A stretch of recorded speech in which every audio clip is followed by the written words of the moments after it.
17મી સપ્ટેમ્બરના રોજ આમ આદમી પાર્ટીના નગરસેવકો સાથે કરવામાં આવેલી મારામારી બાબતે જવાબદાર પોલીસ અધિકારીઓ પર ગુનો દાખલ કરવાની માંગ સાથે સુરત પોલીસ કમિશનરને આવેદનપત્ર આપી રજૂઆત કરાઈ હતી। આમ આદમી પાર્ટી દ્વારા સુરત પોલીસ કમિશનરને અપાયેલા આવેદનપત્રમાં જણાવાયું હતું કે આજથી 3 દિવસ પહેલા એટલે કે તારીખ 17/9/2025ના રોજ અમારા આમ આદમી પાર્ટીના ચૂંટાયેલા પ્રતિનિધિઓ અને વિપક્ષ નેતા પાયલબેન સાકરિયાના પોતાના જ વોર્ડની અંદર સુરત મહાનગરપાલિકા દ્વારા સંચાલિત નવનિર્માણ પામેલી 50 બેડની હોસ્પિટલનું લોકાર્પણ હતું। આ લોકાર્પણમાં પાયલ સાકરિયા અને આપના નગરસેવકોને સુરત મહાનગરપાલિકા વ્યવસ્થા તંત્ર તરફથી આમંત્રણ પણ હતું અને સૌ ઉત્સાહથી આ હોસ્પિટલના લોકાર્પણના કાર્યક્રમમાં જોડાવા માટે ગયા હતા। ત્યારે જ સ્થળ પર હાજર પોલીસ દ્વારા આપના નગરસેવકો તેમજ વિપક્ષના પાયલ સાકરિયા સાથે ઘર્ષણ કરી અને એમની ધરપકડ કરવામાં આવી હતી। કારણ પોલીસ તંત્રએ એવું બતાવ્યું કે તમે લોકો અહીંયા વિરોધ કરવા માટે આવ્યો છો, શાસકોએ અમને જાણકારી આપી છે એટલે અમે તમને અહીંયા રહેવા દઈ શકીએ નહીં। ત્યારે અમે તમને જણાવવામાં માંગીએ છીએ કે અમે કોઈ પણ પ્રકારનો વિરોધ કરવા માટે ગયા હતા નહીં। અમે તો અમારા જ વોર્ડની અંદર જે હોસ્પિટલનું લોકાર્પણ હતું એમાં ઉત્સાહભેર ભાગ લેવા માટે એટલા માટે આવ્યા હતા।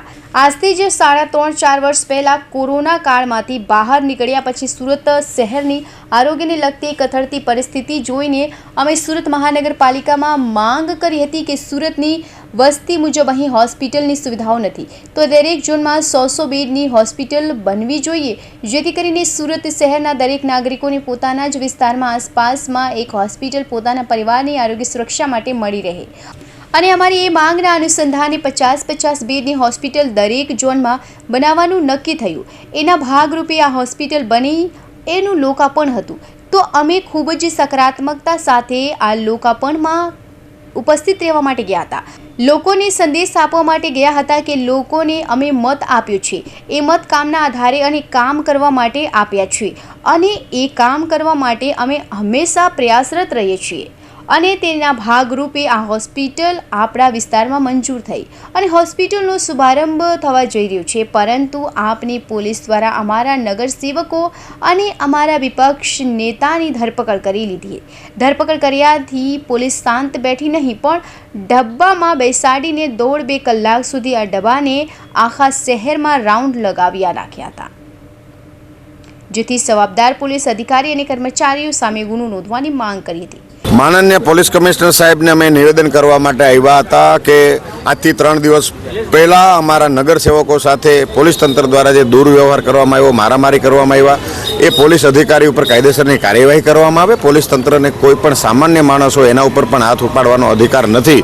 તો આ તો ચૂંટાયેલા જનપ્રતિનિધિ છે, લાખો લોકોનું પ્રતિનિધિત્વ કરતા હોય એવા વ્યક્તિને અટકાયત કરીને લઈ જવા, ડબ્બામાં 2-4 કલાક સુધી ફેરવ્યા રાખવા અને એના ઉપર મારામારી કરવી, એમને વાગી ગયું, ઈજા થઈ ગઈ છતાં એમને દવાખાને લઈ જવાની પોલીસ તંત્રએ તસ્દી પણ ન લીધી।